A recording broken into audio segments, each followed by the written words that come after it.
Itu berlapis, yang menahan itu kan satu. Ya. Jadi saya bilang, jangan pikirkan perantau, jangan pikirkan pemerintah, tapi kita sendiri harus mengusahakan perubahan itu. Baik. Nah itu yang bahasa perkembangannya sekarang itu yang disebut dengan subjek perubahan. Transformasi itu kalau mereka menjadi subjek, mereka pelakunya, gitu. Ya bukan orang lain gitu.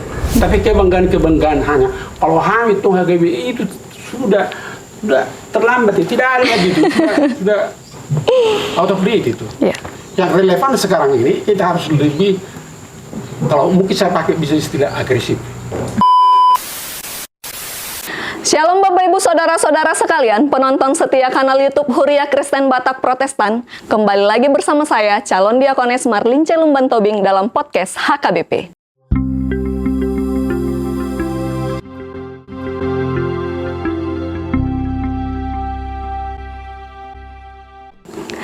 Pada kesempatan kali ini kita akan berbincang-bincang dengan salah satu mantan pimpinan HKBP. Sebelumnya, beliau juga pernah menjadi Direktur Pengmas di HKBP pada tahun 1989 sampai 1998. Beliau juga pernah menjabat sebagai Preses satu periode, dan terakhir beliau menjabat sebagai pimpinan HKBP yaitu Kepala Departemen Diakonia pada tahun 2004 sampai 2012. Nah, pada saat ini beliau sedang menjalani masa pensiunnya di salah satu desa yang sangat indah sekali dan sejuk di Desa Peanature di Bahal Batu, Siborong-Borong. Langsung aja nih, kita akan membahas hal-hal menarik bersama beliau. Kita sambut dulu narasumber kita, Bapak Pendeta Nelson Siregar, Sarjana Teologi. Selamat sore, Amang. Sore. Apa kabarnya, Mang? Baik. Oke. Nah, beliau ini pastinya saudara-saudara sudah mengenal di mana masa-masa beliau menjadi seorang pimpinan di HKBP. Langsung aja yuk kita tanya-tanya dulu nih, Amang Pendeta Nelson Siregar. Pada kesempatan kali ini, kita kasih kesempatan dulu pada Bapak kita, Pendeta Nelson Siregar, untuk memperkenalkan dirinya kepada penonton-penonton yang ada di rumah. Langsung saja, Amang. Selamat sore Bapak-Bapak dan Ibu-Ibu. Saya sangat terkesan karena baru pertama sekali dari kantor pusat ini datang ke tempat ini untuk mewawancarai saya. Jadi latar belakang kehidupan saya sebenarnya, saya dilahirkan di salah satu pergunungan HKBP dulu. Ya, Amang. Karena orang tua saya itu teacher preacher, jadi dia guru huria sekaligus menjadi guru kepala sekolah SD di salah satu kampung di Dairi. Nah, jadi karena itu saya sudah lama dibesarkan di pergunungan, di kompleks gereja itu. Nah, waktu orang tua saya meminta saya menjadi pendeta, walaupun saya tidak begitu senang pada waktu itu, tapi akhirnya karena saya melihat memang saya didorong oleh orang tua untuk melayani di gereja HKBP, melanjutkan pelayanan dari kakek saya juga sebenarnya sudah misionar dulu, dan kemudian orang tua saya, sehingga saya menerima itu. Nah, itu kira-kira latar belakang saya, dan waktu saya menjadi ditakluskan jadi pendeta di Tebing Tinggi, itu di distrik Tebing Tinggi. Nah, SK saya dulu pertama menjadi pendeta pemuda, kemudian menjadi pendeta di pedesaan. Karena saya sudah lebih lama melayani di pedesaan, baik sebagai Direktur Pengmas dulu, kemudian Preses juga saya di pedesaan, di Samosir, Distrik Samosir, kemudian di Pematang Siantar. Nah, karena itu sebenarnya saya lebih senang tinggal di pedesaan, dan sekarang ini menjadi pensiun di sini. Tapi itu juga menjadi sesuatu momentum penting, kenapa kita di Wonosobo ini, karena bandara juga sudah ada. Sudah lebih dekat untuk pergi kemana-mana ya, Amang. Baik. Biasa. Baik, begini Mang, kami perlu tahu juga nih untuk teman-teman di rumah, bagaimana sih kehidupan pelayanan Amang selama melayani dari SK pertama sampai menjabat sebagai Kepala Departemen Diakonia. Ya, jadi pertama seperti saya jelaskan tadi, memang Epurus Gehemsiahan dulu, itu Epurus yang waktu saya menjadi pendeta tahun ditabiskan 1980. Nah, kemudian beliau itu mengirim saya dulu ke Eropa kan, khusus untuk pelayanan pemuda, tapi juga bagi pelayanan hubungan antara gereja-gereja di Jerman Timur, Jerman Barat ke Jerman Timur. Nah, sesudah saya sekitar 2 tahunan di Eropa pada waktu itu, saya pulang sini, beliau juga mengatakan kepada saya, kau harus melayani pemuda. Jadi karena itu 3 tahun saya melayani pemuda di Kisaran, di Kampung Batu. Nah, dan sesudah itu kemudian SK saya di pedesaan jadi pendeta jemaat. Jadi jemaat saya dulu saya sangat terkesan melihat jemaat saya itu karena masyarakat pada umumnya di situ istimewa kaum bapak-bapak dan pemuda lebih banyak mencari pekerjaan di luar desa itu yang disebut dengan istilah kalau ke arah untuk mereka cari kerja disebut ngelaku hamonang katanya karena mereka gaji-gajian ke situ. Oh begitu. Kemudian waktu panen di timur atau di wilayah lain mereka juga mencari pekerjaan di situ. Makanya disebut mereka Aporituba. Karena mungkin karena waktu mereka bekerja di ladang, waktu panen apa di situ padi misalnya, itu mereka pakai topi apa namanya itu udus, semacam udus putih. Nah, makanya disebut mereka Aporituba. Sebagian ada juga tercari pekerjaan ke Dairi atau ke Tanah Karo. Di Tanah Karo mereka disebut Aram. Nah, saya terkesan menghadapi realitas jemaat pada waktu itu seperti itu. Dan kemudian, perlu diketahui juga, mulai tahun 1980, Tapanuli itu sudah terkenal sebagai peta kemiskinan. Nah, di situ saya mulai terlibat mengkaji lebih ulang apa peranan gereja di situ. Bagaimana mengkotbahin jemaat yang pekerjaannya hanya mengombong, yang gaji-gajian seperti itu, dan bagaimana kita memahami kemiskinan itu, karena banyak pada waktu itu pemahaman bahwa kemiskinan itu karena masyarakat di sini bodoh, malas, dan mereka itu tidak mau ditolong. Makanya ada yang mengatakan bahwa orang yang tinggal di Bonapasubit itu pada waktu itu sisa-sisa yang tidak mampu lagi bersaing atau migrasi atau mencari pekerjaan merantau ke tempat lain. Ya orang-orang di sini orang-orang yang perlu dikasihani seperti itu. Dan banyak juga pemandangan pada waktu itu bahwa para pendeta yang ditempatkan ke desa-desa seperti itu, karena saya di Sipultak itu 12 km dari Siborong-Borong, itu semacam pembuangan gitu. Desa Sipultak ya? Ya. Tapi saya melihat tantangannya itu jauh lebih hebat daripada apa omongan orang gitu. Nah, barangkali nanti kita perlu pertajam apa yang artinya pemahaman kita tentang kenapa masyarakat Tapanuli itu miskin. Jadi pada waktu itu kami sudah melihat bahwa kemiskinan itu sebenarnya bukan karena bodoh atau malas. Jadi sudah ada pemahaman itu pada diri saya dan kawan-kawan juga pada waktu itu. Pemerintah melihat ya ini perlu memang diberikan semacam bantuan khusus dari istana waktu itu oleh Sesda Lopang, itu semacam sekretaris dari kenegaraan yang membantu bagaimana mengangkat harkat atau mengangkat ekonomi dari masyarakat ini. Nah, padahal pada waktu yang sama kami melihat ini juga memang menyangkut kebijakan negara yang pada waktu itu negara tidak memperhatikan daerah Tapanuli ini. Jadi dibiarkan ini dimarginalisasi dia, dan tidak, karena mungkin mereka juga tidak melihat ada keuntungan dari daerah ini. Memang pada waktu itu belum ada di sini proyek mercusuar. Padahal sesudah itu kita melihat sebenarnya yang sesungguhnya itu disebut miskin memang karena ada juga pemahaman komitmen dari masyarakat Tapanuli itu harus menyekolahkan anaknya. Jadi menyekolahkan anak pada waktu itu jauh lebih gampang sekarang dibandingkan dengan dulu. Betul. Karena orang tua yang harus membayar itu, kan? Membayar biaya-biaya mereka. Jadi uang yang mengalir dari sini lebih besar, tapi yang masuk ke daerah ini baik dari pemerintah dan dari para perantau tidak ada yang masuk ke Tapanuli. Jadi situ proses kemiskinan itu.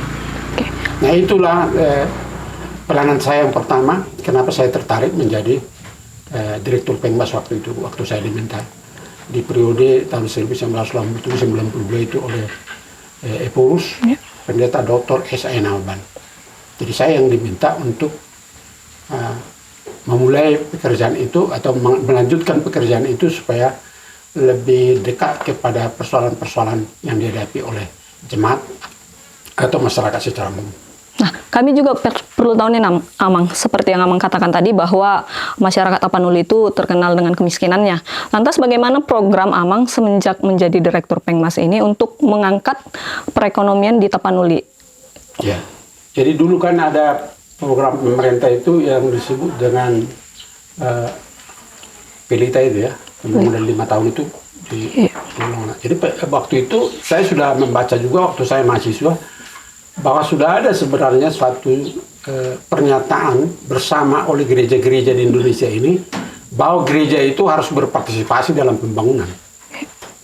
Nah, tapi pertanyaan saya pada waktu itu di situ dengan pengurus, kan, saya kira tidak cukup lagi istilah partisipasi itu, bahwa seolah-olah masyarakat ini harus mendukung programnya pemerintah. Karena apa? Karena bayangan kita, tanpa bantuan pemerintah pun rakyat ini sudah berusaha untuk mencari kehidupannya sendiri. Ya. Bahkan mereka mampu sebenarnya di pedesaan itu membiayai para pelayannya. Walaupun ya tergantung pada pendapatan mereka atau pada kehidupan mereka. Apa yang ada dalam kehidupan mereka itu menjadi persembahan juga untuk para pelayannya, memberikan kehidupan bagi para pelayan. Jadi saya melihat itu luar biasa. Makanya pada waktu itu kita melihat kemiskinan itu karena tidak ada lagi institusi termasuk gereja tidak mengembangkan prakarsa yang sudah digagas oleh masyarakat itu. Ya. Nah, jadi kemiskinan itu menurut terminologi saya pada waktu itu kami atau kawan-kawan juga ada, karena pada waktu itu juga sudah berkembang kesadaran LSM itu, non-governmental organization, dan saya juga terlibat di situ, ikut di situ. Jadi sebenarnya sudah ada gerakan ekonomi, sosial, budaya dari masyarakat itu, tapi tidak ada institusi yang menghidupkan itu atau menangkap prakarsa mereka. Nah, saya menangkap dari situ. Jadi makanya saya melihat apa filsafat dari masyarakat Batak tentang usaha untuk mengembangkan kehidupan mereka. Jadi saya menangkap satu, bahwa orang Batak itu sebenarnya tidak perlu diguruin. Karena ada filsafat budaya mereka yang mengatakan mata guru roh sisian. Jadi apa yang kita lihat itu yang ditangkap oleh hati gitu. Makanya saya bawa program kami waktu itu dari pengembang masyarakat. Yang pertama, bagaimana membawa masyarakat yang disebut tanda kutip dengan orang miskin itu belajar melihat desa yang sudah lebih baik ekonominya, lebih baik kehidupan mereka, lebih baik organisasi masyarakatnya daripada yang di sini. Kami bawa lagi ke Simalungun, kami bawa ke Tanah-Karo, kami bawa ke Dairi, melihat suasana di situ, dan pulang ke sini baru kita diskusikan apa yang perlu kita kembangkan dari apa yang mereka lihat. Gitu. Ya. Ternyata saya melihat walaupun kami tidak bantu apa-apa, mereka sudah mulai mengembangkan kehidupan mereka sendiri. Katakanlah waktu kami isu juga menarik kan, karena waktu itu orang tua saya bilang tadi dengan pemuda kan ngomong kan, baru remaja-remaja, para remaja itu saya bawa orientasi ke Tanah-Karo, dan mulai pengembangan pertanian itu dari generasi muda ini. Nah, jadi dari situ saya lihat memang pelayanan pertama saya untuk mengubah sosial budaya masyarakat kita itu dari anak-anak dan remaja. Kebaktian kita bikin juga berbahasa Indonesia, karena supaya jangan malu mereka minder, karena saya juga berpengalaman dulu waktu saya sewa di Siantar tidak tahu bahasa Indonesia. Saya tidak bisa ya lancar dengan itu. Nah, karena itu kita bikin juga ibadah bahasa Indonesia. Kemudian kita bawa juga mereka orientasi seperti saya bilang tadi. Sesudah pulang mereka dari situ, rupanya orang-orang di Karo itu juga, jemaat yang ada di Tanah Karo itu banyak memberikan bibit yang mereka bawa, bibit sayur-sayuran, bibit kentang, gitu. Udah pulang mereka langsung ditanam gitu. Langsung dipraktekkan ya, Bang. Waktu pulang bapak-bapaknya dianya anak-anak udah bergerak gitu. Nah, itu yang mengubah keadaan. Dari pengalaman itu, makanya ribuan orang kita bawa lah dari pengembangan masyarakat, kita bawa orientasi dulu. Dan itu prinsipnya, entry point dulu dari pengembangan masyarakat ini kita lihat ya bagaimana kita memotivasi supaya mereka tergerak melihat desa yang lebih maju dari mereka. Kemudian sesudah itu kita bicarakan, kita diskusikan, karena kami mengatakan tidak ada yang bisa berubah masyarakat kita ini tanpa diri kita sendiri. Siapa berujung di ujung uluna. Jadi siapa berujung itu bagi masyarakat Batak seperti apa namanya itu ya, siapor apa siapor? Sihapor. Siapor. Siapor apa bang? Siapor. Itu semacam apa binatang apa itu ya? Yang kecil itu sebenarnya di ladang, belalang. Oh belalang. Belalang kan kecil kepalanya. Iya. Tapi dia tegak gitu, mengangkat itu. Nah, jadi artinya itu walaupun dia kecil, kepalanya panjang, dia bisa mengangkat kepalanya. Artinya kemandirian gitu. Jadi kami melihat itu kemandirian itu harus mereka. Kemudian ada juga pesawat Batak mengatakan 7 batu berlapis yang menahan itu kan 1. Iya. Jadi saya bilang jangan pikirkan perantau, jangan pikirkan pemerintah, tapi kita sendiri harus mengusahakan perubahan itu. Baik. Nah itu yang bahasa perkembangannya sekarang itu yang disebut dengan subjek perubahan. Transformasi itu kalau mereka menjadi subjek, mereka pelakunya, gitu. Ya bukan orang lain gitu. Betul. Nah itu antara. Wow, luar biasa sekali. Kita tepuk tangan dulu dong untuk program Amang yang sudah terjalankan dengan baik. Nah, apakah itu yang menunjang Amang untuk naik satu jenjang lebih tinggi seperti mencalonkan menjadi preses? Jadi pada waktu kami dulu calon preses itu kan itu seperti krisis HKBP kan 98. Jadi memang di situ ada kesepakatan dari antara kedua belah pihak yang saat itu berbeda pendapat. Kan perbedaan pendapat waktu krisis itu ada sebagian memahami pemerintah itu harus dihormati, ya. Dan karena itu kebijakan mereka harus dituruti. Sebagian termasuk saya memandang bukan, karena gereja itu gereja, negara itu negara. Negara jangan mencampuri kebijakan memilih pemimpin gereja gitu. Nah, karena itu kita sebenarnya bukan melawan, tapi artinya supaya pemerintah itu juga kembali ke jalannya sendiri, jalurnya, bahwa dia harus mengayomi, bukan memaksa, bukan mengintervensi gereja gitu. Dan itu terbukti tahun 1998 kita gereja kami bersatu, dan waktu persatuan itu ada satu yang menarik di sinode tahun 98 itu, bahwa dari yang berbeda itu sebagian ini 12 orang calon preses, sebagian ini 12 orang preses gitu. Oh. Nah, salah satu di situ ikut jadi calon dan dipilih. Jadi tidak berlaku di situ kampanye-kampanyean gitu. Pada waktu itu masih murni lah, jujurlah peserta sinode yang melihat ya siapa yang dari 12 di sana, 12 di situ kan. Memang makanya juga pada waktu itu kita harus akui bahwa Epurus Hutauruk terpilih ya. Ya. Dan tema waktu itu yang dipilih oleh Epurus Hutauruk dan sinode juga rekomendasinya itu targetnya selama 6 tahun rekonsiliasi itu harus tuntas di jemaat dan juga bagi para pelayan. Nah itu, jadi tugas kami di situ, makanya kami hanya 3 tahun, dulu masih 6 tahun ya. Jadi 3 tahun saya di Samosir, 3 tahun di Sumatera Timur. Jadi waktu di Samosir, itu yang paling cepat juga di situ rekonsiliasi, karena ada juga tokoh-tokoh jemaat berfungsi di situ.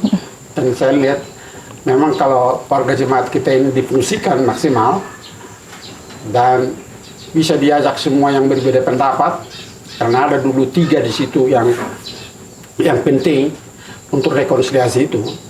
Pertama, kalau bisa bersatu satu gereja kembali gitu.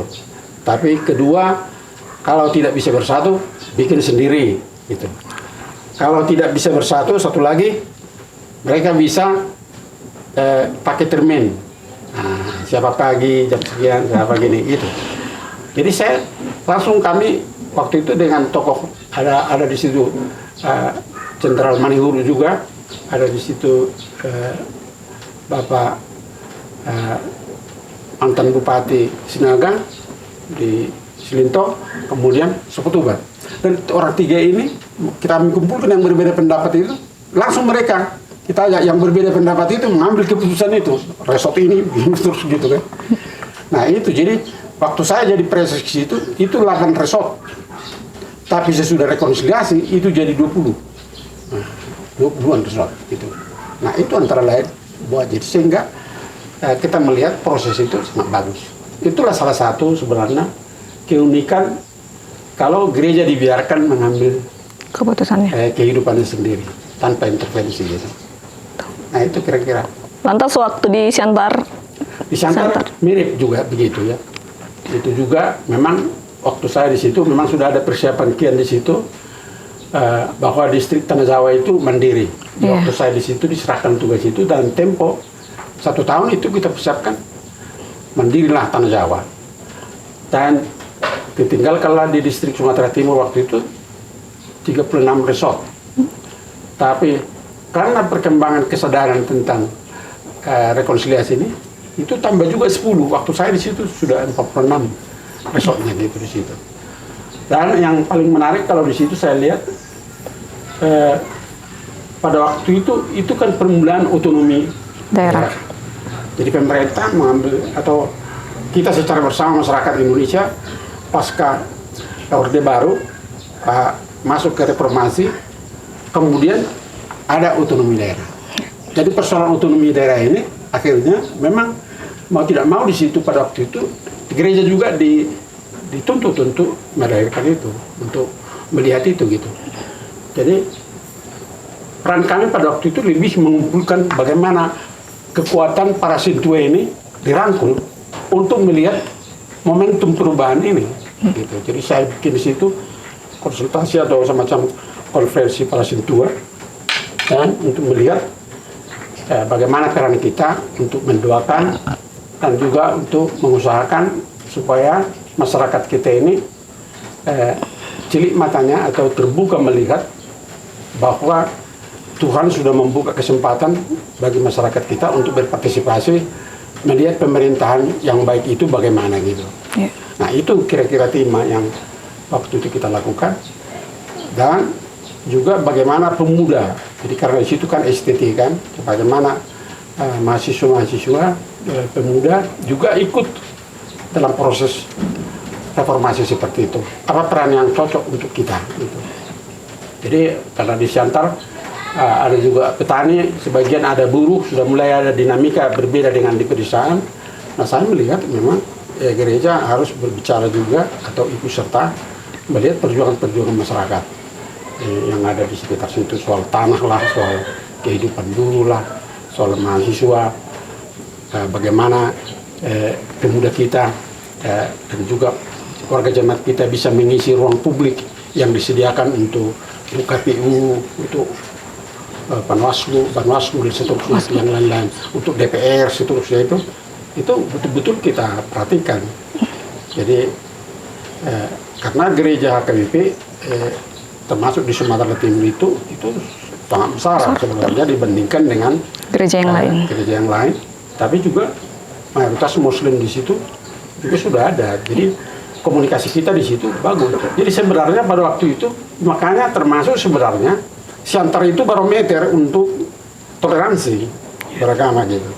Walaupun di situ ada yang waktu itu ada juga terjadi satu proses waktu saya di situ tahun 2002 atau 2003 itu ada proses menggantikan wali kota pada waktu itu. Tapi kita melihat ya tidak terjadi. Bagaimana supaya tidak terjadi perpecahan di masyarakat itu. Jadi tokoh-tokoh agama waktu itu bisa kita kumpulin bersama untuk melihat ini. Dan kita juga menganjurkan waktu itu kami sudah bilang kalau ada misalnya hari besarnya Muslim, kenapa gereja tidak bikin selama Idul Fitri gitu seperti itu. Jadi kita sudah bilang itu waktu saya di situ kita dorong untuk bikin itu. Dan tokoh-tokoh Muslim juga sering datang ke rumah untuk ngomong. Dan saya bilang kita pertahankanlah supaya apalagi Siantar ini menjadi kota toleran gitu. Sekarang sudah belakangan ini saya dengar udah rusak mulai. Bukan lagi Siantar barometernya, udah Singkawang saya dengar gitu. Nah, itu antara lain gereja itu mesti memperhatikan juga perkembangan yang ada di tengah-tengah, tidak hanya di tengah jemaat, tapi juga perkembangan di masyarakat. Dan kita sebagai gereja perlu juga membuka itu. Jadi karena itu memang visi yang dianut oleh gereja, diskusinya waktu itu, makanya ada visi HKBP itu inklusif, terbuka. Sayang itu terus dirubah kan, tapi itu dari Pak Purwosoto sebenarnya menggunakan itu, ada yang transparan, ada yang inklusif gitu ya, yang transformatif, itu gereja gitu. Dan saya menganut seperti itu sebenarnya awalnya pada waktu itu ya, di awal-awal reformasi itu kira-kira seperti itu. Baik, berbicara tentang toleransi beragam ini sebenarnya sangat menarik ya, Amang. Bagaimana sih pandangan Amang melihat beberapa tahun belakangan ini toleransi beragam itu sangat turun? Seperti gereja-gereja di Indonesia banyak mengalami penutupan. Nah, apakah di situ yang perlu introspeksi diri itu gerejanya, atau pemerintahnya, atau masyarakatnya? Saya kira kan seperti ini pertanyaannya.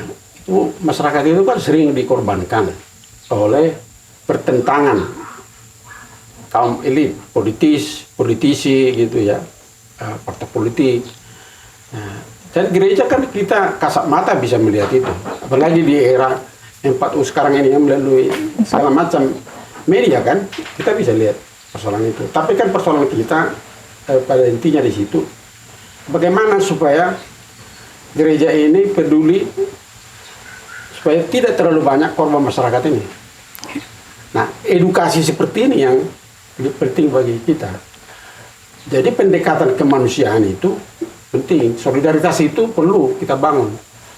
Baik diskusi-diskusi, dialog-dialog itu sebenarnya perlu kita kembangkan. Jadi waktu saya dulu di Departemen Diakonia, itu sebenarnya pendeta Palti Penjahitan. Nah, itu sangat, karena dia melayani jemaat di mana itu di Jakarta.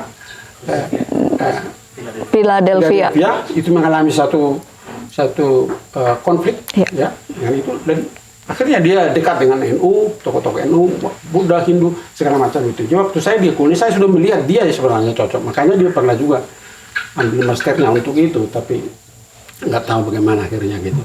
Tapi menurut saya dia cocok sebenarnya seperti itu, karena tidak mungkin kita di daerah pedesaan seperti ini mengetahui perkembangan di perkotaan. Jadi mesti ada orang, termasuk warga jemaat kita itu didorong untuk membangun percakapan terbuka dan mengembangkan solidaritas. Nah, karena itu waktu saya di Departemen Diakonia misalnya, di mana ada bencana alam di Indonesia ini, HKBP harus hadir. Jadi kalau kita mengatakan HKBP ini besar, walaupun saya sebenarnya malu mengatakan kita bukan besar lagi, dari segi kuantiti pun tidak lagi, dari apalagi gregetnya di masyarakat juga tidak gitu. Nah, karena itu saya bilang, di mana ada bencana, itulah intro kita sekarang. Makanya ada saya bikin di situ, saya perluas biro, sebenarnya bukan biro, yang ada di Siantar itu diakoni sosial, ya, biro diakoni sosial dan emergensi. Gitu. Karitas emergensi. Karitas emergensi itu pikiran saya untuk itu. Jadi kita tidak lagi hanya mempersoalkan kalau ada bencana terhadap warga jemaat kita, tapi bencana di masyarakat. Misalnya Aceh pada waktu itu terus terjadi kan, waktu kami dipilih jadi kadep tahun 2004, terus terjadi kan bencana Aceh. Jadi isu kita dorong dan bagaimana bekerja sama, walaupun kita dipakai oleh PGU pada waktu itu, ya, kita sebagai implementer tidak apa-apa. Yang penting HKBP hadir di situ. Waktu terjadi di Padang, waktu di Mentawai, kemudian di Jogja, ya, Merapi. Itu Dr. Enik sebenarnya itu melayani siswa tahun dengan kawan-kawannya. Nah, karena bagi saya itu penting pertama itu kehadiran gereja ini, kehadiran nama. Makanya kita bikin peduli kasih HKBP gitu. Kemana-mana kita bikin itu.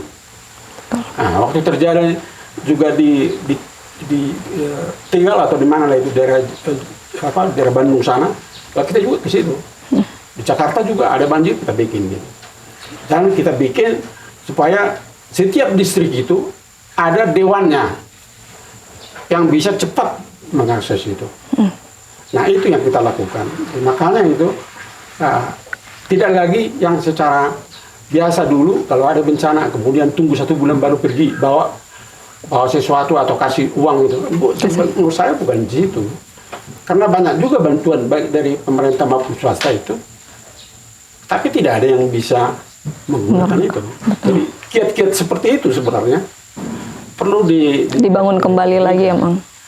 Karena kehadiran itu juga penting.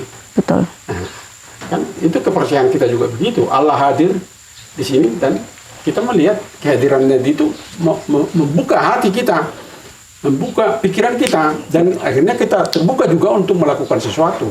Itu yang apa? Karena kehadiran kita turut merasakan juga apa yang mereka rasakan. Iya, betul kan, Amang? itu yang pertama. Iya, Jadi betul. jangan sampai seminggu, itu saya bilang dulu. Betul. Jangan sampai seminggu. Kalau bisa, ini hari, 2-3 hari sudah sampai di situ. Itu. Saya juga di Aceh pada waktu itu, tanggal 20. Kalau saya tidak salah, 26 itu. Tanggal 2 saya sudah di Aceh. Begitu. Baik. Artinya di situ. Iya. Pastinya sudah banyak sekali suka duka yang Amang lewati selama menjabat sebagai pendeta maupun sebagai pimpinan HKBP. Apakah Amang merasa masih ada hal yang perlu diperbaiki atau yang perlu dibangun kembali di dalam pelayanan di HKBP ini, Amang? Saya kira banyak ya. Jadi yang pertama misalnya perlu kita memiliki kesadaran sejarah. Jadi sejarah berdirinya gereja HKBP ini memang Yesus itu mengutus orang-orang percaya dari Eropa kan.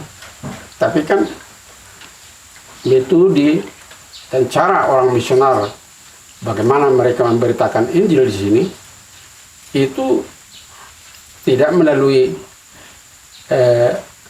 altar kan, bukan melalui pulpit itu, bukan tanpa kutub lengkap. Bukan itu yang pertama, bukan berkhotbah itu. Tapi mereka melakukan pelayanan. Nah, bahkan kalau di Tapanuli Selatan itu, bahkan mereka mendekati orang-orang yang notabene pada waktu itu masih ada perbudakan. Nah, ada juga yang membeli hati itu. Nah, jadi artinya memanusiakan manusia itu program awal. Makanya pada waktu itu para pelayan juga bagaimana mereka tidak menjadi beban bagi warga jemaat pada waktu itu. Jadi mereka banyak pekerjaan-pekerjaan pertukangan misalnya. Nah itu mereka belajar itu. Kemudian bertani. Saya yakin bahwa pola pertanian yang berkembang kemudian di Tapanuli ini itu dari misalnya di sini pohon-pohon misalnya ada pohon receh di sini ya. Sebenarnya itu hau receh itu sebenarnya itu latar belakangnya dari Eropa. Di bawah itu. Jadi para misionar, sayur kol, dan yang lain-lain itu sebenarnya itu masih dari mereka termasuk kopi.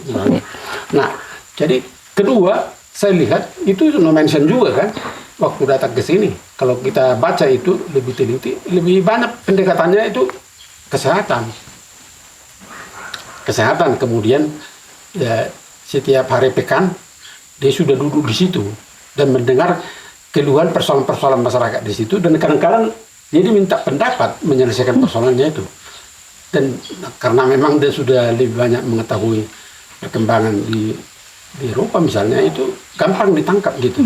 Dan karena itu nasihat-nasihat dia dipakai untuk menyelesaikan persoalan-persoalan sehingga damai itu terjadi. Itu di Onan biasanya, Onan di pasar. Ya. Di situ mereka bikin itu. Kemudian kaum ibu, istri dari para pelayan pada waktu itu termasuk kan banyak kutu dulu, ibu banyak kutunya, dan karena tidak pernah dibersihkan. Ya. Jadi mereka juga melatih itu, bikin sisir, ya. Kemudian ada juga yang meremas sampai mencuci itu. Nah itu. Jadi partisipasi kaum ibu mesti dilihat juga di situ. Jadi kesadaran secara itu maksud saya itu perlu masih dibahas. Saya juga dengan Pak Bustauru dan dengan keluarga dari Raja Pontas, jadi kami menulis mengenai buku Raja Pontas itu. Saya melihat pada waktu Memensen berada di Said Huta, di perjuangannya luar biasa mengerikan itu. Karena yang waktu dia membuka perkampungan itu kan, huta damai, itu orang-orang yang pendatang gaji-gajian atau yang mencari pekerjaan dari daerah Kumbang ini itu ke sana, itu yang ditampung dulu di situ. Nah, kemudian orang yang tidak miskin dari sekitar situ itu sebenarnya masyarakat komunitas mereka yang pertama, dan banyak yang melihat itu. Makanya ada nyanyian Pilih Yesus, pilih Yesus, mangolo ibana, nanguru petorup disi, labakudo ibana, di hongkuro diajalku, Yesus di huwa mate mangulu di hongoluku ro diajalku Yesus di huwa mate mangulu. Artinya apa? Artinya menjadi Kristen pada waktu itu banyak tidak disukai orang karena mereka dikeluarkan dari adat. Betul. Nah itu. Jadi ini sebenarnya menurut saya perlu dilihat. Sekarang ini apa implikasinya? Kalau menurut saya sekarang gereja itu harus ada bagi tugas minimal gitu. Ini sama dengan di Kisah Rasul-Rasul 6 itu. Tetap kita mempertahankan bahwa ibadah yang bagus, yang tenang, yang menarik, jangan yang ribut-ribut. Di gereja itu perjamuan kudus, persaudaraan, persekutuan, pastoral, ya tetap dilakukan di gereja sebaik-baiknya, dan kalau bisa disesuaikan dengan kebutuhan jemaat.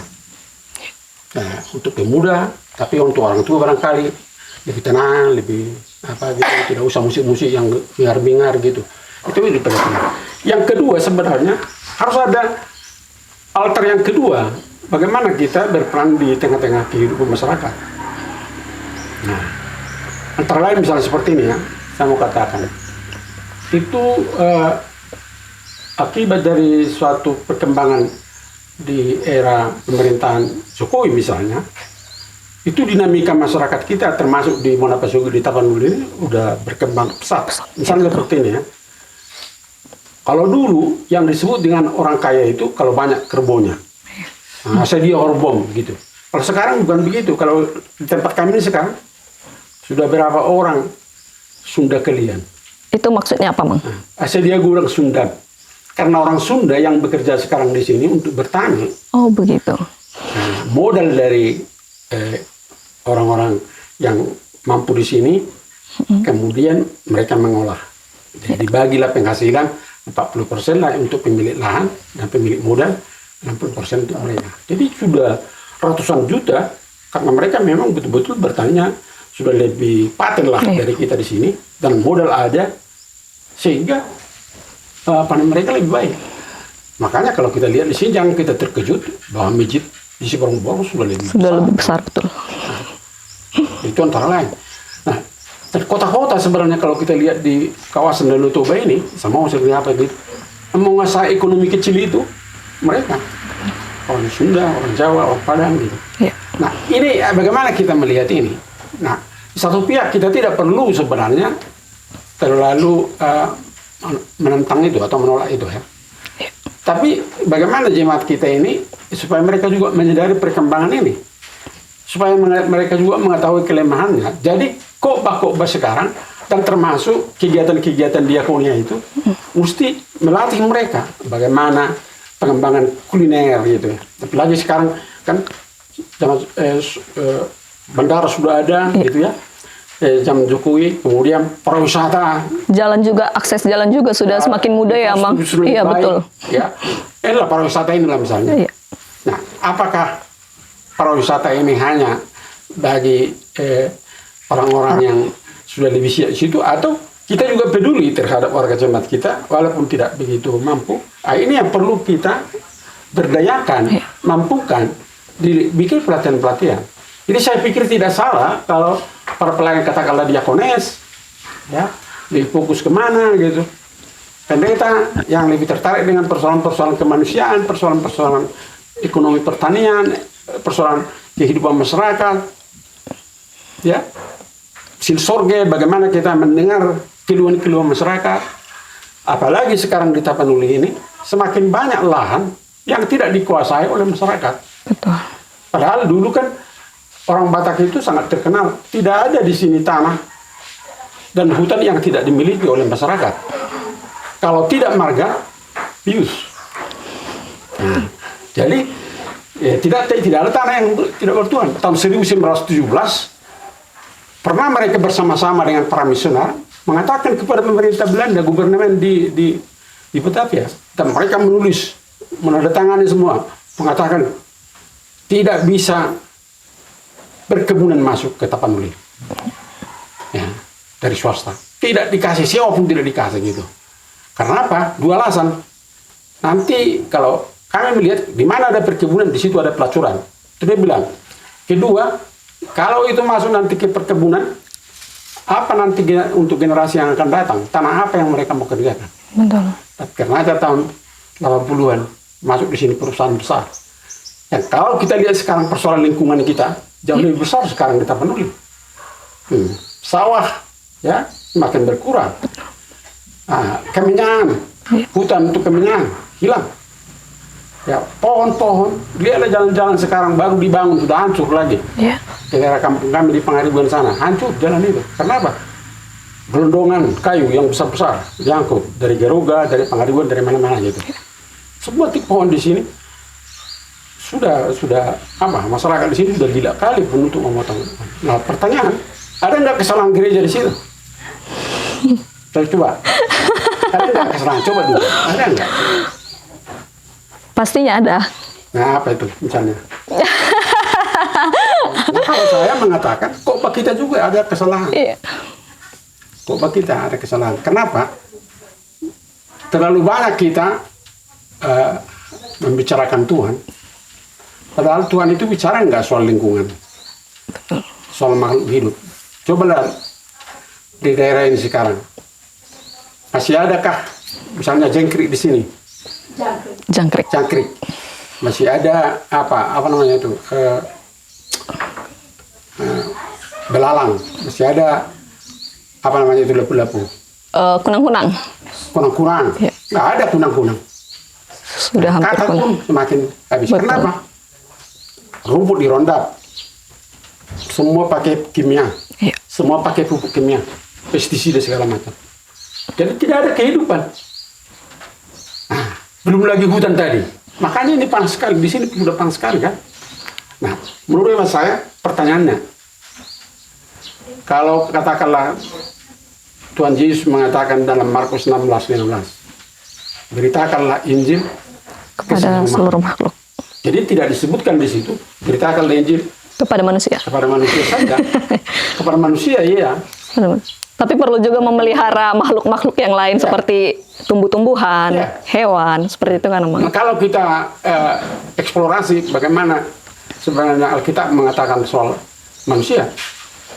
Manusia itu, kita kan selalu mengatakan manusia lebih tinggi Iya.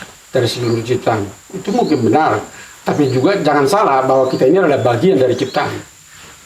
Nah, bahkan ciptaan lainnya itu, langit, bintang, bumi, tanah, air, dan lebih duluan. Itu abang-abang kita itu, kakak-kakak kita itu. Nah sebenarnya kalau sakit mereka itu juga menimbulkan penyakit. Penyakit untuk kita ya, berdampak. Nah, jadi khotbah dan action gereja mestinya terpadu mengatakan itu. Makanya saya kalau berkhotbah misalnya di gereja selalu bilang, nah, kita ini memang terlalu modern, saya bilang. Bunga saja kita bikin di altar ini bunga plastik. Nggak ada bunga yang hidup. Nah, tapi lumayan. Sesudah saya berkhotbah di sini beberapa kali di daerah Tapanuli sudah mulai Memakai bunga hidup ya, Mang? bunga hidup. Kalau seorang misalnya sudah partisipasi. Karena saya bilang waktu itu bunga ini tani mana tahu? Asal mau bunga hidup. Asal mau bunga nama bunga. Nah, gitu kan. Tapi itu betul. Saya juga secara pribadi sekarang sesudah pensiun konsisten di situ.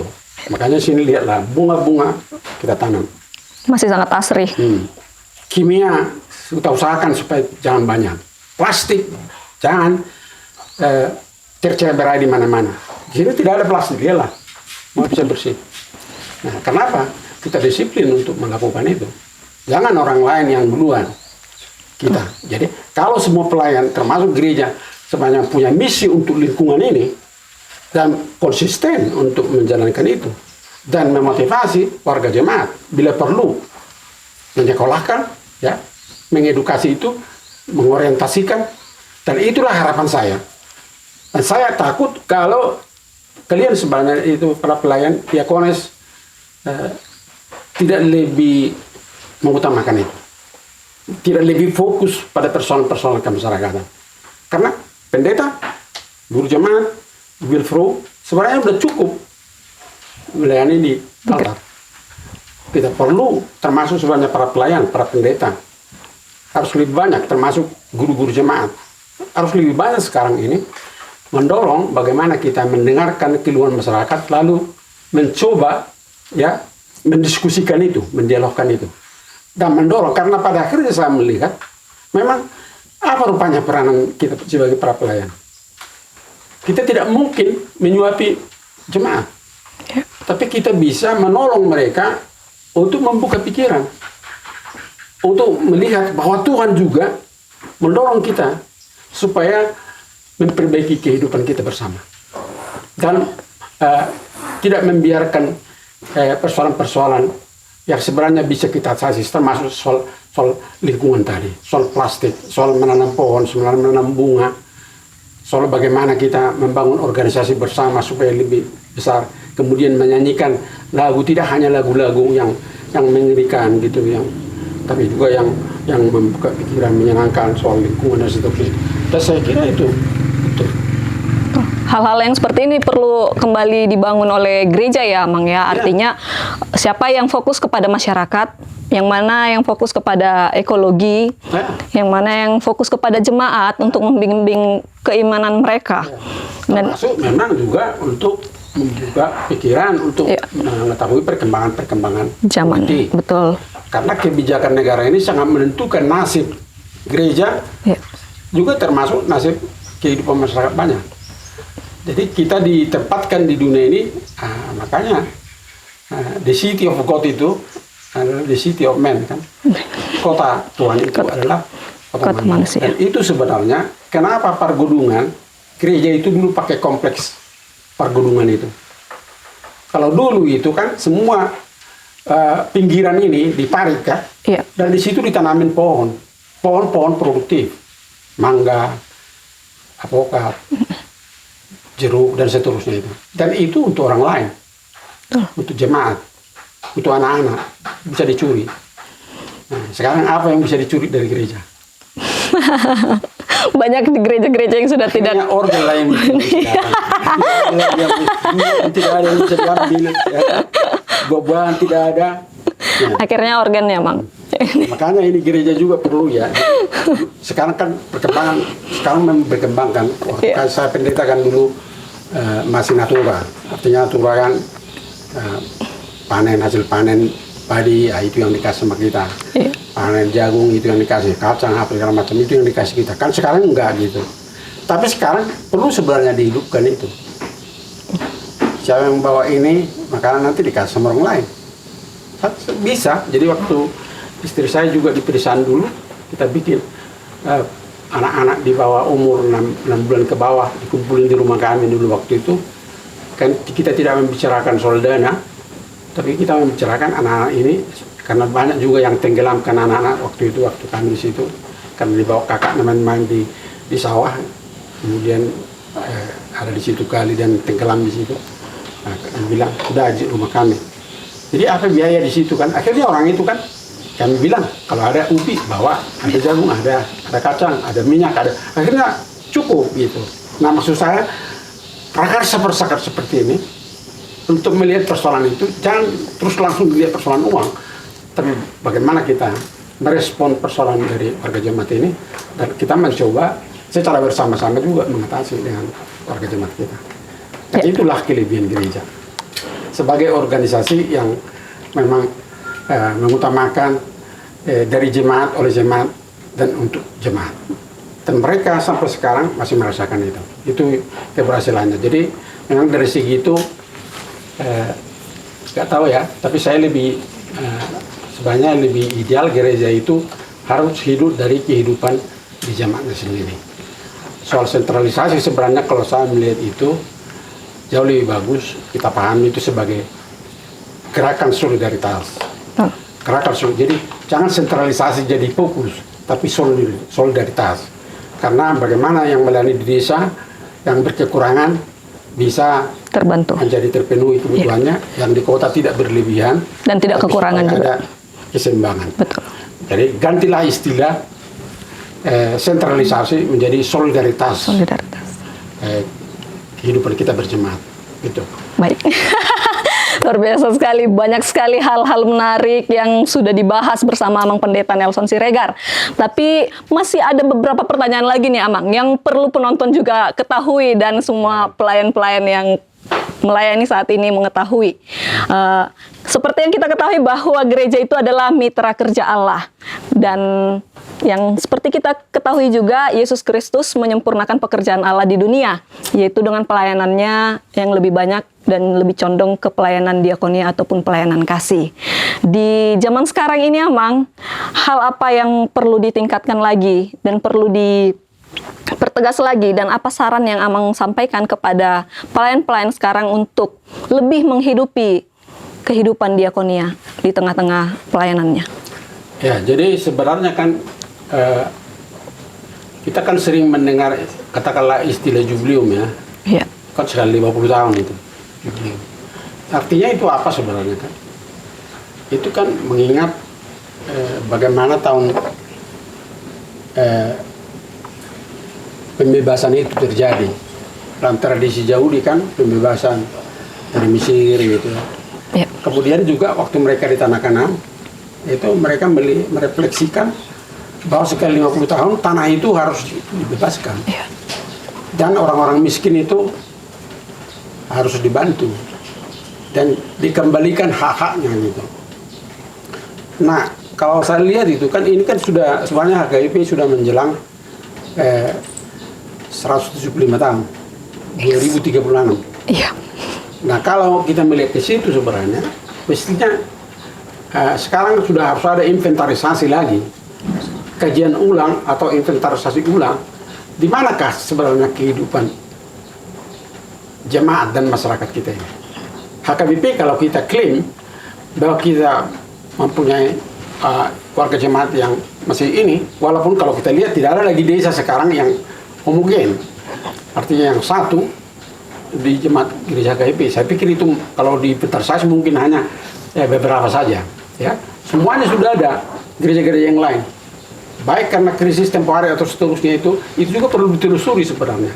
Nah, kalau menurut saya, ya kita sebagai gereja yang sudah semakin tua gitu, perlu menyadari memang kita harus berbuat lebih besar gitu, lebih banyak. Jadi para pendeta juga, apalagi diakonesi itu, sudah harus didorong sebenarnya lebih banyak di tengah masyarakat, tengah kehidupan. Bila perlu sebenarnya itu, menurut saya itu gerakan solidaritas dengan konsep sentralisasi itu sudah dimungkinkan sekarang ke depan. Jadi tidak lagi mempersoalkan hanya di jemaat. Ya. Nah, kalau melayani anak-anak misalnya buruh, petani, daerah-daerah terisolir, ya, daerah-daerah yang belum ada kekristenan atau apa kehadiran kita di situ. Janganlah kekristenan, kehadiran HKBP di situ. Walaupun tidak ada gerejanya, tapi ada orang HKBP di situ. Menurut saya sangat bagus. Itu saya sangat terkesan. Ada juga di sini warga jemaat, karena saya ikut persekutuan marga ya, petugas namanya Pak, Persatuan Tugas Siregar gitu ya. Jadi situ ada dari HKI. Dia bilang tulang katanya, karena dia marga Daman dan istrinya berlegar. Tulang katanya. Apa saya bilang? Kalau kami sekarang, kalau di Kalimantan dulu tahun 2000 ada situ resortnya HKI katanya. Sekarang sudah 20. Gimana caranya itu? Aku bilang kan, ya kami termasuk dengan anak saya membantu satu pendeta di situ. Begitu kami bikin katanya. Walaupun tidak ada jemaat kami dulu situ, kami biayai. Udah 5 orang ini pikir saya gitu ya. Lebih modern mereka berpikir begitu. Nah kita yang merasa sudah hebat, tidak mau lagi terbuka mendengar itu. Nah, jadi kalau saya melihat, mestinya di semua lini kehidupan, di LSM misalnya, ya, di LSM, karena ada juga LSM yang bagus gitu. LSM yang bagus ini yang kita pilih, yang peduli terhadap lingkungan, peduli terhadap masyarakat miskin, kawasan Danau Toba, pariwisata seperti itu ya. Mesti ada yang hadir kita di situ. Karena lihatlah, sekarang ini LPP berapa? 200 orang. Mau ditempatkan hanya ke jemaat doang. Betul. Nah, kalau tidak ada strategi, ya, karena gini kan, kalau keyakinan saya seperti itu. Kalau tidak mau HKBP, Tuhan juga maka yang lain. Dan kalau tidak mau orang Kristen, Tuhan sendiri bertindak melakukan sesuatu. Makanya jangan terkejut dari kawan-kawan kita Muslim juga, termasuk Gus Dur tempo hari kan, sudah mengatakan bahwa Yesus Kristus itu adalah juru selamat bagi semua orang. Tidak hanya sama kalian, tapi juga kepada kami. Lihat, dipakai Tuhan juga orang lain, agama lain, bukan kita. Nah, kalau kita menyadari ini memang, karena ada kebanggaan-kebanggaan seperti itu, bagus juga itu. Tapi kebanggaan-kebanggaan hanya, kalau Hamid Tuhan HGBI itu sudah terlambat, tidak ada lagi itu, sudah out of date itu. Yang relevan sekarang ini, kita harus lebih, kalau mungkin saya pakai bisa istilah agresif, lebih aktif lagi, lebih giat lagi, lebih bahasanya sumur, lebih dari yang lain. Karena kita tahu memang kita dipanggil untuk itu. Itu sebenarnya baik di luar negeri atau di apapun, sebenarnya itu sudah harus. Kita lebih melihat siapa orang yang lebih tertarik untuk gerakan seperti itu. Itu. Coba lihat gereja Korea. Kecil. Tapi sekarang sudah hebat, luar biasa. Di Indonesia ini saja ribuan misionernya ada di sini. Gitu. Jadi kita jangan hanya bongkok atau nomor HKBP datang pula gereja yang lain, Sabes, nomor gereja kayak gitu-gitu kan, udah selesai lah itu. Kalau kita melihat sekarang, kalau kita memang melihat kita dipanggil lebih besar lah tanggung jawab kita. Dan itu istimewa. Bagaimana pendekatan masyarakat, pendekatan budaya juga sudah harus sekarang. Ini misalnya dalam rangka memperjuangkan hak masyarakat Tapanuli terhadap tanah dan hutan di sini. Dan Jokowi sekarang sudah memberikan ribuan hektar kepada masyarakat. Dan mereka dari ada 70 desa tempoh hari di Hulbung sana, saya diundang juga ke situ. Dan juga dari KLH dan yang lain-lain itu ada di situ hadir. Dan tahu apa yang terjadi? Ibadah pertama mereka bikin berdoa ke Danau Toba. Dan dipimpin oleh memang warga jemaah KBP, tapi memang pendekatannya budaya. Yang dipanggil itu mulai jadi nebul. Tidak ada di situ orang gereja, yang ada di situ ada dari Pentakosta, tapi dia juga langsung menolak. Ini hasil lebih buruk katanya. Nah, saya terlambat memang, sudah mulai di acara itu saya baru hadir di situ. Seandainya saya di situ barangkali mereka akan minta saya juga di situ ya. Jadi sudah mulai. Saya rekam, dia rekam saya rekam itu.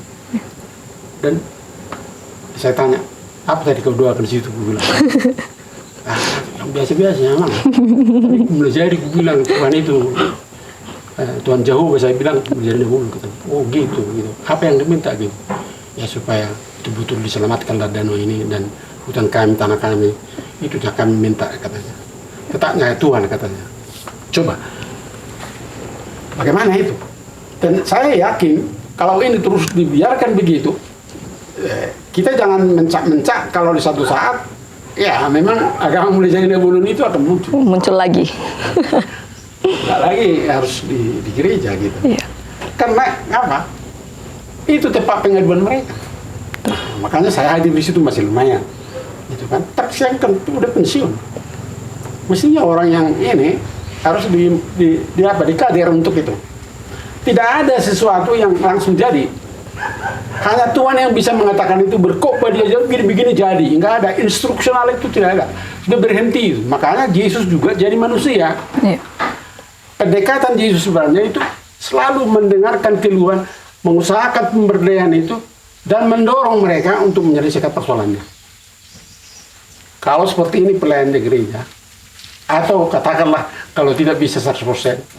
20%. Ada yang hadir di agama-agama ini, ada yang hadir di budaya, pendekatan budaya ini. Dan dari situ nanti barangkali akan ada refleksi-refleksi kita.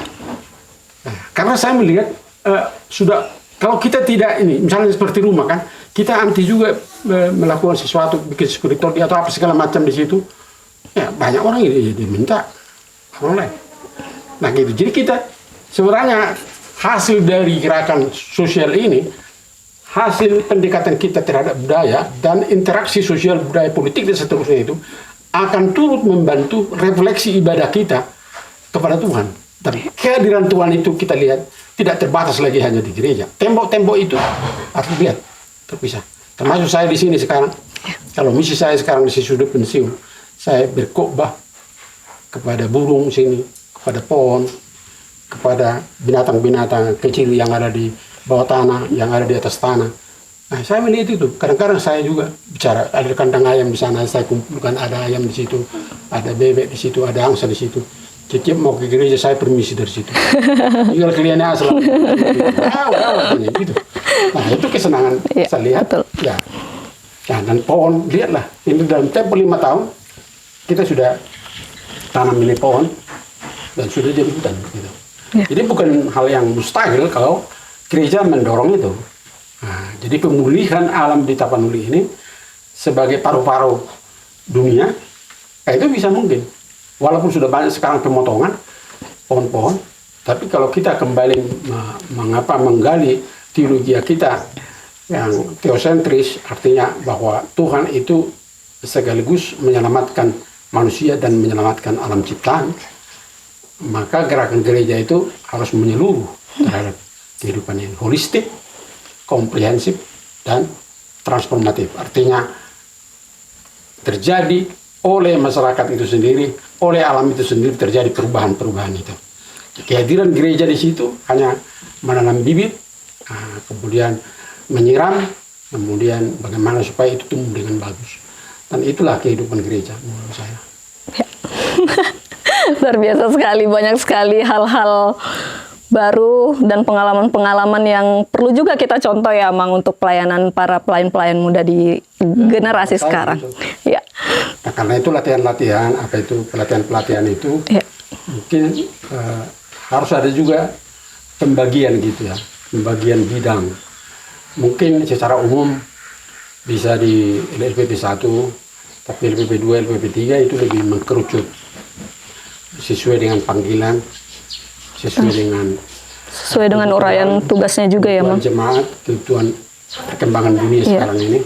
Mungkin juga suatu saat barangkali ya gereja harus itu kan kalau perkembangan gereja di Eropa kan itu di biara-biaranya perkembangan, bikin anggur misalnya, bikin roti dulu, kemudian bikin sayur-sayuran, kemudian bikin patung, melukis, itu kan makanya Michelangelo, Rafael, semua yang lain-lain itu kan itu oleh gereja. Ya. Jadi artinya gereja sebagai sumber inspirasi perubahan itu bisa terjadi. Baik, Amang. Sudah banyak sekali cerita pengalaman tentang pelayanan Amang, kilas balik pelayanan Amang sejak dari pendeta muda sampai menjadi pimpinan HKBP pada tahun 2004 sampai 2012. Tadi kita sudah banyak berbicara tentang gereja, tentang masyarakat, tentang ranah pelayanan. Sekarang kami pengen tahu nih, Amang, keseharian Amang dalam menjalani masa pensiun di rumah ini, di sebuah desa yang sangat asri, yang sangat sejuk, yang banyak pepohonannya. Penonton sekalian juga ingin tahu bagaimana keseharian Amang sebagai pendeta yang sudah pensiun dalam menjalani hari-hari maupun dalam menghidupi spiritualitas di setiap harinya. Ya. Jadi karena proses perkembangan di Tapanuli di pemerintahan Jokowi itu ya, termasuk terjadinya Bandara Silangit itu, dan saya waktu itu di Jitu Silangit, kita juga ikut terlibat di situ sedikit, dan itu sangat membantu saya untuk mengambil keputusan bahwa memang pensiun itu cocok di pedesaan. Memang seperti yang saya bilang tadi, memang dulu selalu saya bilang yang bikin Demplot itu, tempat percontohan itu mesti masyarakat. Nah, karena saya sudah pensiun, jadi saya sekarang anggota masyarakat biasa. Karena itu saya memang menjadikan tempat ini sebagai sumber inspirasi bagi yang datang di sini. Pariwisata dibikin oleh pemerintah, saya juga melihat berpartisipasilah kita di situ. Ya, kita bikinlah sedikit kamar di situ, di sini hanya yang rumah lama ini, yang sudah yang dulu kami dikasih rumah ini sama kami oleh ada keluarga. Nah, kemudian kita perbaiki sedikit, itulah. Jadi siapa yang mau menginap di sini bisa, gitu. Kemudian pohon-pohon, jadi ini terstruktur saya bikin pohon-pohon di sini, saya tanam gitu. Ada juga tanam, tapi tidak. Jadi kita tinggal di desa, jangan seperti orang-orang paruh tahu lah gitu, seperti orang-orang kampung yang tidak tahu perkembangan gitu. Nah, karena itu kami mengolah di sini waktu bekerja tidak begitu santai juga, antara 2-3 jam pagi, 1 jam atau 2 jam sore, itu baru istirahat gitu. Kemudian supaya kita jangan capek, kita tanamlah pohon banyak, tanam bunga. Nah, supaya ada juga pemenuhan kebutuhan sedikit, kita tanam kopi. Tapi itu hanya untuk minum kita sendiri saja. Ini yang sedang kita minum ya, Mang. Natural ini. Oh ya, natural ya. Iya, tadi sudah natural dijelaskan. Iya. Kopinya yang merah, masih merah gitu. Jangan terlalu hitam gitu, yang sudah apa. Kemudian dijemur. Jangan terus dicuci, dipecah dia, diurai ya. Itu masih bulat-bulat dia. Tapi sesudah 2-3 minggu nanti dijemur, ada di sana kami bikin juga, tidak kena matahari langsung, itu barulah dia dipecah. Makanya itu natural. Nah, jadi jangan juga terlalu gosong kalau menggongseng. Ya. Karena kalau sudah gosong, itu makanya perlu gula kan. Kami tidak perlu gula. Karena tidak begitu gosongnya begini. Pokoknya ya udah diatur lah itu. Jadi kita tidak usah lagi beli kopi kan. Jadi kalau penonton nanti tertarik datang ke sini belajar bikin kopi bisa ya, Mang ya? Welcome. Welcome. Bisa juga ada penginapan di sini. Iya. Jadi pengganti mentega kita bikin avokat. Jadi kita bikin roti dari apa namanya itu? Dari labu. Labu. Iya. Dari labu. Jadi kuning dia, sedikit kuningnya. Wow. Kayaknya perlu dicoba ini. Boleh. Nanti bisa nanti kita coba. Yeah. Nah, jadi itulah keseharian kami di sini. Kalau ada yang datang seperti ini, ngomong-ngomong di sini, bisa ada di sana, tempat sana saya bikin perpustakaan. Karena rupanya sudah saya pensiun, walaupun sudah banyak yang hilang, tapi masih banyak juga yang sisa gitu. Yeah. Jadi mungkin ada 3.000-an di situ. 3.000-an buku? Buku. Wow. Nah, itu yang di sana tadi. Dan kebetulan dari Yayasan Del membantu kami untuk bikin, bukan membantu, menolong kami lah, memberikan bantuan kepada kami. Ya. Sehingga ada di situ sekarang kode-kodenya yang sudah dibikin. Wow. Sehingga suatu saat bisa diakses melalui apa gitu. Kemajuan teknologi ini. Saya sangat bersyukur soal itu ya, dari itu. Nah, kemudian kalau sudah datang orang ya kita apalah. Tapi juga kami di sini ingin, karena banyak juga dari kelompok-kelompok masyarakat yang mau latihan di sini, silakan aja gitu. Yeah. Gitu. Untuk bertani ada juga, karena ada beberapa lembaga sosial di sini bisa juga pakai di sini. Gereja juga kita undang ke sini. Kalau ada yang bikin latihan-latihan bagaimana mengelola sampah rumah misalnya ya, nah itu bisa. Di sini juga diadakan, Mang. Enzim ya, kalau ada yang minta bisa. Iya. Istri sebenarnya ibu bisa soal itu. Sudah bagaimana menata supaya tidak ada plastik. Nah, itulah target utama kita gitu. Bersih, kembali kepada alam, dan kita melihat bahwa kami di sini bersama-sama dengan binatang yang lain burung-burung, semua binatang-binatang di sini memuji memuliakan Tuhan, kan? Iya. Artinya walaupun di masa-masa pensiun menikmati masa tua tetap produktif juga ya, Mang ya. Jangan biarkan. Tapi tidak lagi terpaksa ya. Ya santai ya kan, Mang. Namanya juga menikmati hari-hari pensiun, masa-masa tua, masa-masa tenang ya, Mang ya. Tapi tetap juga aktif nih kalau ada yang mengundang begitu kan, Mang? Aktif. Ya. Sekali-sekali kita kalau ada konven kita datang, Ya. gitu, sharing pengalaman, sharing bagaimana menyediakan khotbah, gitu kayak gitu. Wow. Kita bikin itu, kita bikin juga kemasyarakatan dengan melalui persekutuan marga, persekutuan dusun, organisasi masyarakat. Itu Wow. kita. Oke, Mang. Terima kasih banyak.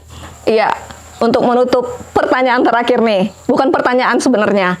Kita minta dulu saran dari Amang Pendeta Nelson Siregar untuk para pelayan yang saat ini sedang melayani dimanapun berada, apalagi calon-calon pelayan yang saat ini masih dalam masa pelatihan, supaya kita memiliki kekuatan dan memiliki ide-ide baru dalam pelayanan kita. Kita persilakan untuk Amang menyampaikan saran dan pesan kepada para pelayan yang ada di rumah.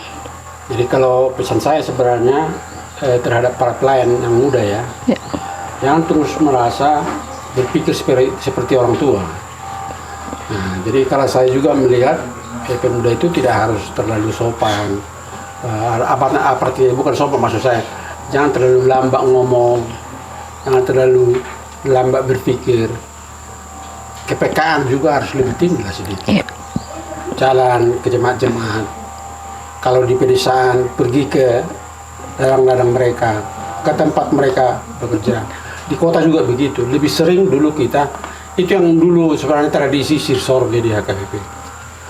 Banyak kesan dari seperti Dr. Justice Yomi mengatakan, lebih banyak khotbah karena kita hidup dengan jemaat ketimbang dari dari tempat kita berkhotbah, pulpit itu. Nah, gitu. Makanya dia bilang ada cerita seperti itu ya. Kalau pendeta yang bagus itu sebenarnya jangan ada sampai mengatakan lebih bagus dia tidak naik Ke mimbar. bagus dia turun saja gitu. Ini mungkin tidak cocok. Menurut saya jangan sampai ada jemaat yang mengatakan seperti itu. Jadi kita perlu memang sorga itu. Kemudian yang kedua saya lihat para pelayan itu jangan terlalu melihat uang segalanya gitu. Karena uang itu sebenarnya terletak dari pintu hati jemaat. Kalau jemaat melihat pelayanan itu cocok dan kita sudah buktikan bahwa kita konsisten dengan itu pasti diberikan. Jadi menurut saya begitu. Yang ketiga, kalau boleh ada kesempatan, memang bagi para pelayan perlu sebenarnya wawasan yang lebih luas. Katakanlah seperti ini ya, maunya kita ditakbiskan bil Peru Diakones, jangan ditakbiskan sebelum pernah katakanlah ke Singapura atau Kuala Lumpur, ke Korea atau kemana gitu. Melihat perkembangan jemaat dan perkembangan kehidupan. Minimal kalau kita di Pirisan sini, ya sekali-sekali ya pergilah ke Jakarta, ke Jawa gitu seperti itu. Untuk berlibur mungkin bisa dibicarakan soal soal biayanya gitu. Nah itulah, jadi saya tidak tegang. Kemudian yang terakhir saya mau bilang, para pelayan perlu membaca buku lebih banyak. Supaya pengetahuannya juga bertambah. Mempunyai pola gamita. Buku-buku yang cocok dengan pergumulannya. Itu. Katakanlah soal ibadah. Kontekstual ya, Mang ya. Lebih kontekstual. Itu kalau saya lihat buku saya itu, saya konsisten. Setiap bulan karena saya tidak merokok, jadi biaya rokok itu saya bikin untuk beli buku. Nah, kalau kalian misalnya beli bedak, atau biaya beli buku. Kalau dihitung berapa gitu. Jadi kalau ada misalnya, kalau saya mau bilang ini walaupun saya perlu katakan, kalau ada yang memberikan gitu, jangan dihabiskan, disimpan untuk beli buku gitu. Nah itulah pesan saya. Mudah-mudahan kita masih tetap berharap, apalagi di zaman globalisasi ini, kita perlu hadir di mana-mana lah. Warga jemaat itu, diakones atau apa, perlu hadir di mana-mana. Dan di kota, di desa, di apa, semua lapisan masyarakat, pekerjaannya apa gitu, kita taruh di situ. Itulah harapan saya. Dan kemudian ini ya, jadi gereja kita ini sebenarnya gereja AKBP ini gereja rakyat. Jadi pikiran rakyat harus ada di situ. Itu kita tidak usah malu. Di NU itu sebenarnya lebih pada pendekatan budaya masyarakat. Di situ mereka tinggal eksis di situ. Nah, ciri khas HKBP itu jangan dihilangkan dari pendekatan budayanya itu. Itulah pesan saya. Jadi jangan malu kalau pergi ke desa ketemu dengan orang-orang miskin. Justru itulah kesempatan bagi para pelayan untuk hidup melayani dimanapun ditempatkan oleh Tuhan. Baik. Terima kasih. Terima kasih, Amang. Baik, luar biasa sekali, banyak sekali, Amang, pengalaman-pengalaman yang penting untuk diingat dan penting untuk dijalankan bagi kami, generasi muda di zaman sekarang. Kiranya hal-hal menarik yang sudah kita bahas tadi menjadi acuan untuk para pelayan juga yang menonton saat ini ya, Amang ya, supaya pelayanannya juga semakin berkembang, mengalami kemajuan, dan lebih mengutamakan sebenarnya mengenal sejarahnya terlebih dahulu supaya bisa melanjutkan pelayanannya dimanapun berada. Bapak Ibu, saudara-saudara sekalian, penonton setia kanal YouTube Huria Kristen Batak Protestan dimanapun Anda berada, begitu pula para pelayan-pelayan muda dan pelayan-pelayan yang saat ini melayani di desa maupun di kota, kiranya melalui podcast hari ini dapat menambah pengetahuan maupun menambah wawasan baru untuk menerapkan di pelayanannya masing-masing. Begitu juga untuk saudara-saudara sekalian untuk meniru mungkin gaya hidup ataupun menikmati masa-masa tuanya di rumah untuk lebih produktif dan lebih bersinergi dalam menikmati waktunya selama masa pensiun dan masa di rumah ya, Amang ya. Oke, saudara-saudara sekalian, sampai di sini podcast kita. Kita akan kembali di podcast selanjutnya dalam episode-episode yang menarik laginya. Tunggu dan saksikan di episode berikutnya. Salam Horas. Kita dadah dulu, Mang. Dadah.